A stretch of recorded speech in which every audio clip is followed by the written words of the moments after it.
Est-ce que c'est normal que je rembourse moi d'abord la banque alors que je suis en arrêt maladie et que l'assureur me rembourse moi sur mon compte bancaire une fois que j'ai prouvé que j'ai bien versé ma mensualité de prêt à la banque?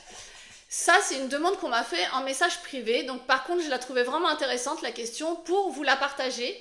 Et donc, en fait, ça, c'est inscrit sur vos certificats d'adhésion d'assurance, d'accord, sur lequel ça va être marqué les prestations d'essai, perte totale et réversible d'autonomie, le bénéficiaire est directement la banque, d'accord. Et pour les autres garanties, donc IPT, ITT et IPP, donc tout ce qui est incapacité, donc arrêt de travail, arrêt maladie, tout ce qui est invalidité totale ou invalidité partielle, les prestations vous sont versées à vous. Mais pour que l'assureur vous rembourse vous mensuellement, il faut d'abord que vous prouviez que vous avez bien remboursé votre mensualité de prêt. Donc effectivement, ça fait une sorte de petit ping-pong comme ça.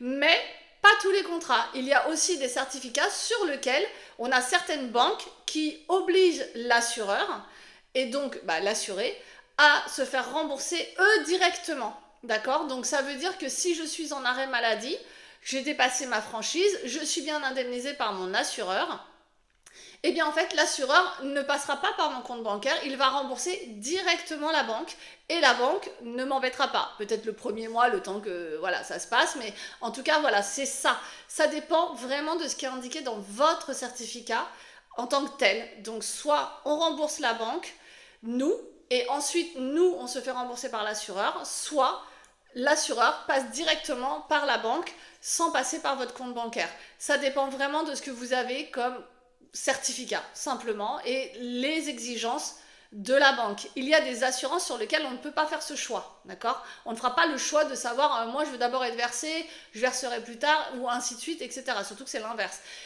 C'est vraiment pas un choix de vous. Par contre, la banque peut exiger, et là on est obligé de demander par exemple une dérogation pour que l'assureur décide de passer directement par la banque, par exemple. Ça dépend vraiment des assurances.